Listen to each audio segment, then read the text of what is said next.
This is TWiT. So let's talk about car, because this is we're going to start seeing CarPlay stuff soon, right? Mm-hmm. And Android, same thing. Google really wants Android in the car, not necessarily mutually exclusive.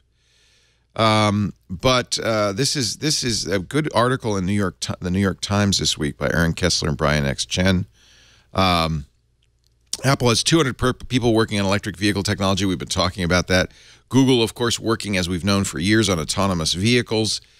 For some reason, though, it's the CarPlay or the Android Auto that's really going to be the beginning. Well, of both of these sit on top of QNX. Is that right? Yeah. Yeah. Well, QNX was the easiest one to layer them on top of. Right. So I think that it sounds like the big winner in some ways is BlackBerry, of all things, because they own BlackBerry QNX. Yeah, they bought them. Yeah, so QNX, so BlackBerry sits on top of QNX, and so whether you're using Android or iOS, and I think it does give Apple, or not Apple, but the car manufacturers a, kind of middle ground so they could switch if they needed to, and they're not committing to one or the other. What, it's also, I forget it. I was talking to Sam Abul-Samid, who was the guy from GM who was doing a lot of their car tech stuff, and he was pointing out that the autonomous stuff and the automatic stuff sounds great, but it's way in the future. Right now, if you have rain or snow or something, those cars are completely flummoxed. But so it's a beautiful dream. But the stuff like CarPlay and Android Auto are the present. They're much more. They're going to be what we use for a long time to come before we get to. We talked for a long time about Ford Sync. That was a big advertiser for a couple of years on the network. That was based on Microsoft Car. Ford this year has abandoned Microsoft Car, and they're now doing QNX with both Android Auto and CarPlay available by the end of 2016. It's a great Canadian embedded real-time operating system.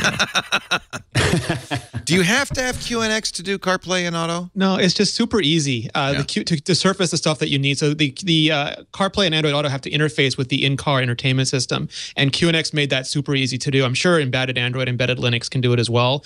But the QNX team was very good to work with, and it was a very quick process for them to do.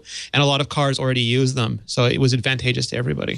It is also the case that people complained about, for instance, Ford Sync, especially my Ford Touch, which was a user interface layer on top of it, that people just said, it's too complicated, we can't figure it out. Ford basically acknowledged it, did an update, people still complained.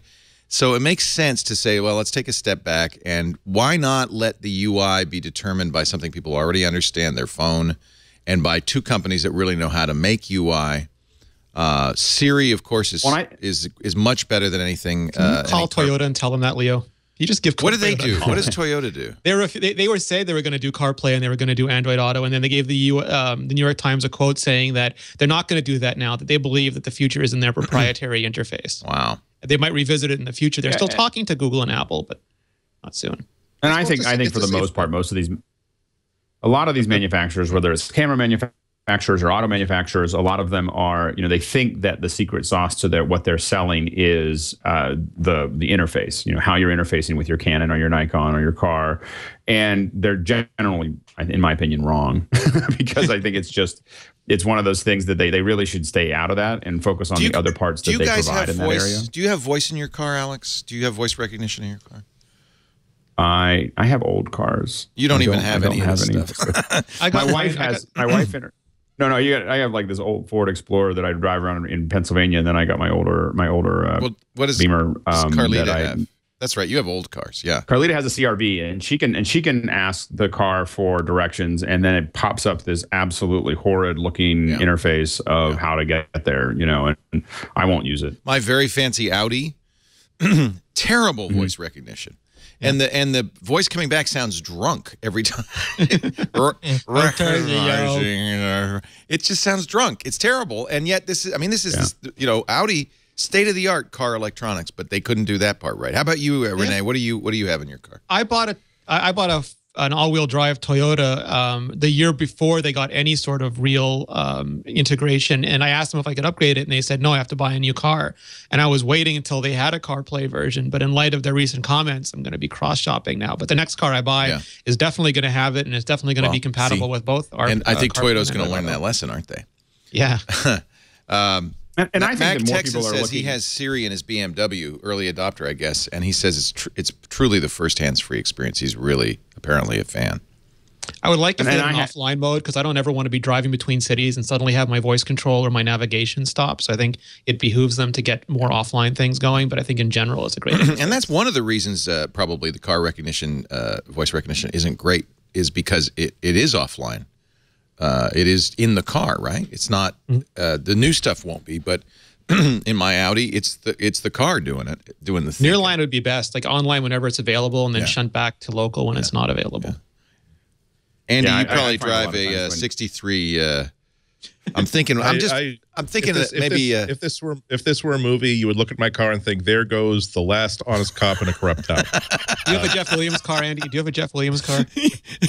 I'm very, very proud that I have a car that it reached 175,000 miles. It is running like a top, and I'm trying to get it to 200 because I would be proud as hell if I made it. That's an indication of good, safe driving. Those Crown Vics just never die, do they? It's not a Crown Vic, but it is a fleet vehicle. This is why I like fleet vehicles. They are designed so that they run forever. They're easy to maintain. I love them. But every time I'm in like a rental car, I can never get used to that screen in the center dash. I have a permanently mounted RAM mount holder for my phone, and I've installed it like at the same level as my side view mirror. I can just sort of flick my eyes toward it to get like navigation information. Every time the screen is like over here on a rental car, I have to go like. And I feel like I'm just not so dangerous. It's just not a smart thing to do. What Andy did, by the way, is fall over sideways to read his dash. Exactly. Yeah, it's so dangerous. Radios. And that's really a lot of this. The feds do have guidelines, but I think it's not going to be too long, given the hazards of distracted driving, before these guidelines become rules for how this stuff works. And really, voice recognition is the key to this, I think. And I think always I think it's also pushing the demand up for self-driving cars, because as you start saying that we can't do that, then people get, very, I think that's really creating a situation where people really want to not drive their car anymore. And I think that the regulations are important. I do think people should not be doing so much with their phone in the car. But I also think that it is it really starts a cascade that probably is not good for the car industry in the long run, because people will first stop self-driving cars, and once they have self-driving cars, they won't want to own them. And then they'll just want to rent them, and before you know it, you have a much smaller demand for cars. That's why some people have said to Ford, "Why are you interested in this? This is going to cut your sales dramatically." But it's better for, I remember commuting to work for a decade, and it was an hour-and-a-half commute, and I would see people reading newspapers on their steering wheels, eating with two hands. So the distraction thing is real, but the electronics haven't fixed it. They've made it either the same or worse. Right. My colleague Georgia had the same problem I had. I rent a car, I go in there, you plug in your phone, all you want to do is use your Apple Maps or your Google Maps, but they start playing your iPod music, and you try to turn it off, and it turns off the voice navigation. And it's so poorly integrated. But if I could just land at an airport, get in a car, and it has Android Auto or it has CarPlay in it, and I have my apps, I can press Overcast, listen to my podcast, press the Maps button, listen to my navigation, not have to worry about that. That to me is a huge win. In Alex's beautiful self-driving future, I'll get into the next self-driving car and it'll just have my interface, and I won't have to worry about it. That'd be nice.